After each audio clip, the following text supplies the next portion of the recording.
Have you applied to 100 or 200 jobs and not received an interview or an offer yet? If so, this episode is for you, and consider this your job search intervention. Because if you've applied to 100 or 200 jobs so far and not been hired, chances are you're thinking to yourself, what else can I do? And maybe I should leave this industry entirely. First of all, I want you to know you don't have to jump ship. Just because your job search has not worked out so far doesn't mean you can't salvage it. So today, let's do your job search intervention. Now, how did this episode come to be? Frankly, my team and I were talking behind the scenes about the themes and trends that we see with people who either join our UX Job Search Accelerator or who are considering it and have, frankly, a million questions, understandably. So one person recently said to Becca, who maybe you've talked to on the phone or on LinkedIn, but Becca said, this person, and we won't say their name, they said, I've sent out 100 to 200 applications with no answer. I should have started sooner. Regret, right? I should have started sooner. We hear this all the time as well, where people think to themselves, it's not going to be that difficult. I have enough time to get hired. And then 3 months go by, and 6 and 12 and 18 months, and they're still not hired. And they're still thinking it might just work out if I keep doing it on my own, if I keep going about whatever I've been doing so far. Eventually, it's going to work out. Eventually, the numbers are going to work out. And your job search is not a numbers game. Your job search is a strategy game. So if this sounds like you, if this sounds like I am reading your mind right now, then I want to talk to you. So let's be real. If you've sent out 200 resumes and not been offered an interview, let alone a job, then we have to admit that something is wrong. Like it or not, we need to drop our egos and just acknowledge from a data standpoint, something is not working. And the thing is, you can't get clear on what the root problem is without hitting pause, without taking time to reassess and reevaluate what's not working, what is working, what's in your control, what's not in your control, what can you do with the time you have available to you. And that is what we're going to do in this intervention episode, let's call it. All right, so you need help.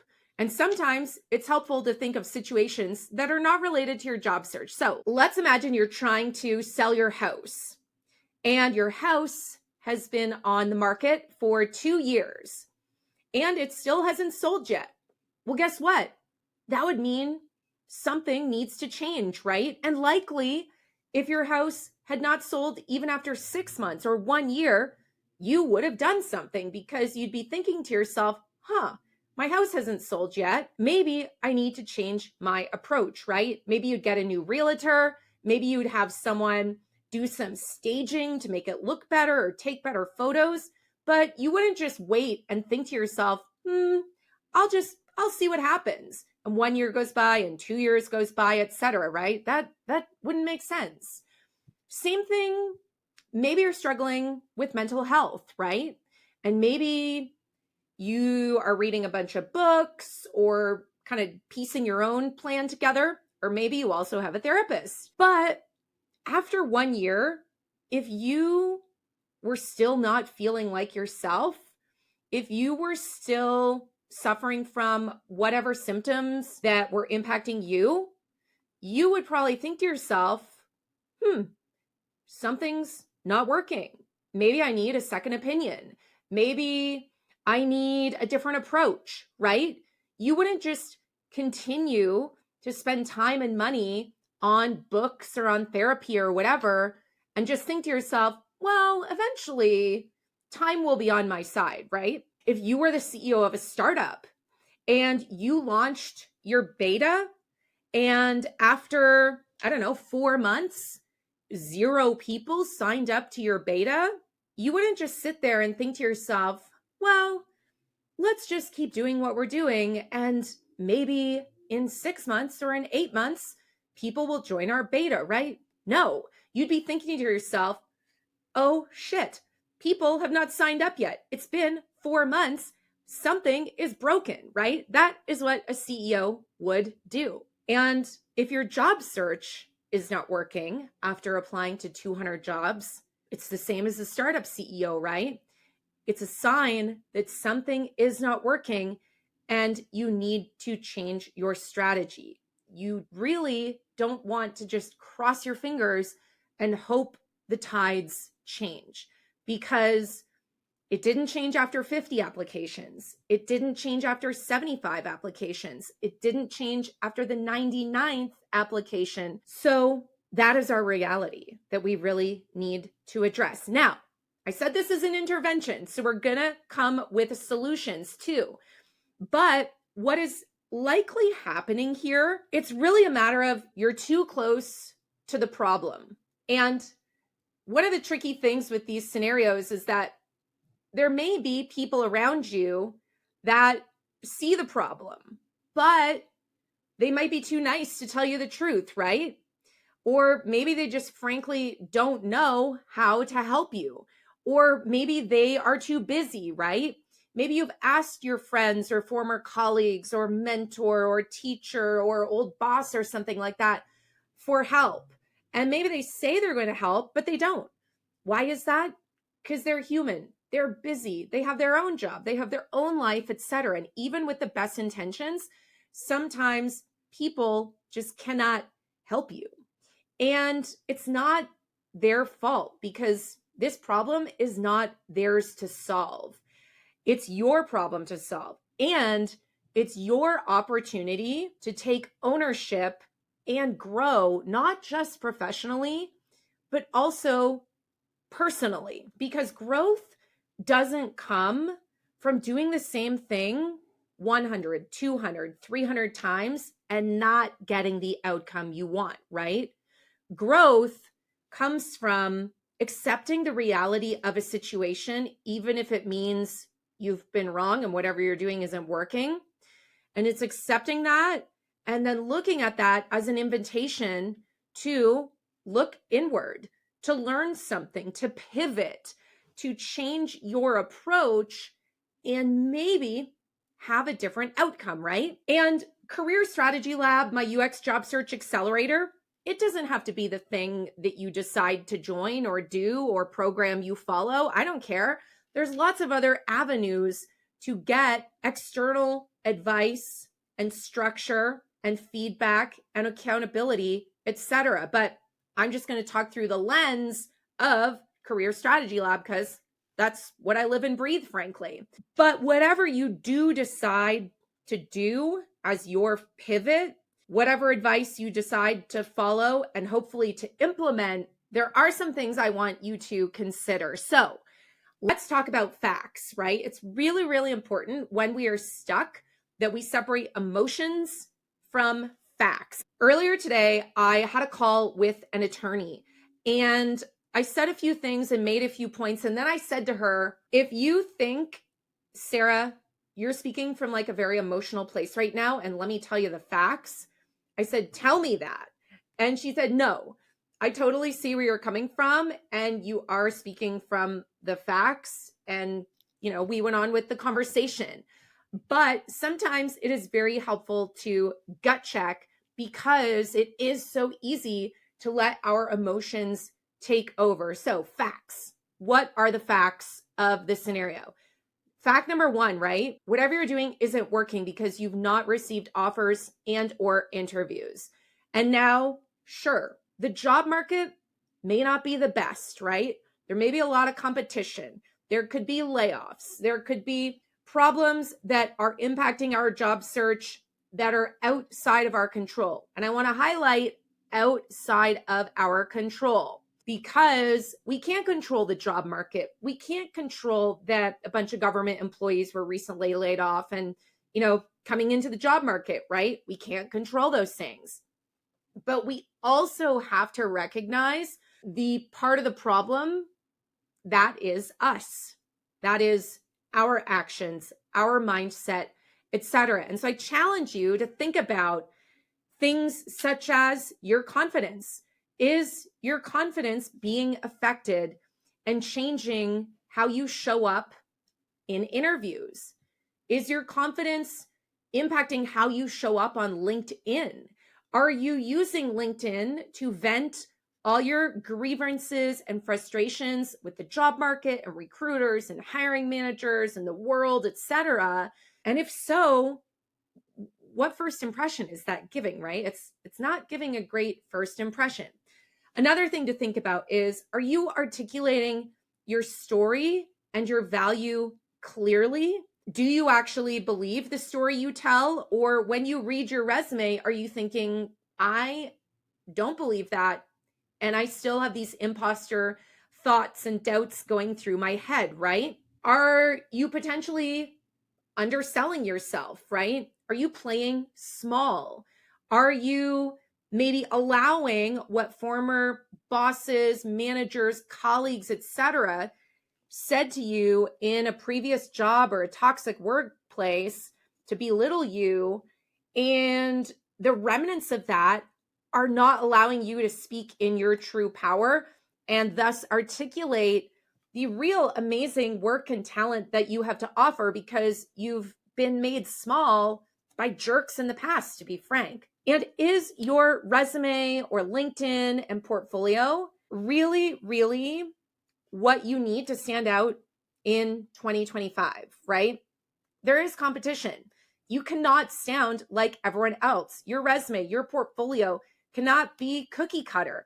It can't sound like ChatGPT wrote it all, because guess what? People can spot that from a mile away, and that is not going to be a first impression. All right, so here's another truth, because I said we're talking about facts. The truth is, you are likely an expert in whatever you do, right? In experience design, in UX research, in UX writing, in content strategy, product design, project management, product management, information architecture, whatever you do. You are an expert at that, but what you're not an expert at is getting hired. Full stop, whether you like it or not. Because when was the last time you had to do a job search, right? Maybe it was a year ago, maybe it was 2 years ago, maybe it was 10 years ago. To be an expert at something, you're doing it all the time, right? You're like living and breathing it. And as a candidate, you're not an expert at getting hired because it's not something you do every day. That is why it may be time to get help from the people who are experts at helping people get hired, right? Because you want to learn from the people who are helping people get hired every single day, right? The people who live and breathe that, right? In the same way that if I'm hiring a user researcher, let's say, and you only do a UX research project every 4 years versus someone else who does it full time, guess who I may want to talk to? I may want to learn from or hire that person who does UX research all the time versus the person who just does it every 4 years, right? Because who's the expert? More than likely, the person who is doing it more frequently, because they have more experience. Thus, they have more expertise, right? And I get it. You might be thinking to yourself, okay, that's easy for you to say, right? I agree. I'm not an expert at getting hired, but who the heck am I supposed to listen to? Because how do I know if I can trust those people on LinkedIn, on Instagram, wherever, who say that they know the exact formula to get hired, right? They know exactly what recruiters and hiring managers want to see. They know the 7 laws of what makes a resume work, right? You know what I'm talking about. You see these crazy posts out there. And the thing is, it's tricky, right? You have to vet who you listen to. And one tip I will give you, and it'll only be the one tip about this, is look for the receipts. Look for the receipts. Are they actually helping people get hired? If so, then you might want to listen to them, right? Especially if they're helping people get hired in your industry. Because sure, you can probably get resume help from a lot of people out there, but having someone tailored to your industry could help you create an even stronger resume than kind of just the generic resume person you find on LinkedIn. So you're an expert in what you do. You're not an expert in getting hired, which is why you've applied to 100 or 200 jobs, or your job search has been going on for 6 months, 12 months, 18 months, etc. And there is support out there if you choose to accept it. And you need to look for the receipts of the people that you're going to invite to help you with your job search. And it is totally possible to change the trajectory of your job search. I've seen this happen so many times, like I said at the beginning, with people who come to me and say, I've applied to 100 jobs, 150 jobs. I've been trying to get hired for 2 years, 3 years, et cetera, et cetera. And then they change their approach and they end up getting hired. But they don't get hired because they kept doing the same thing.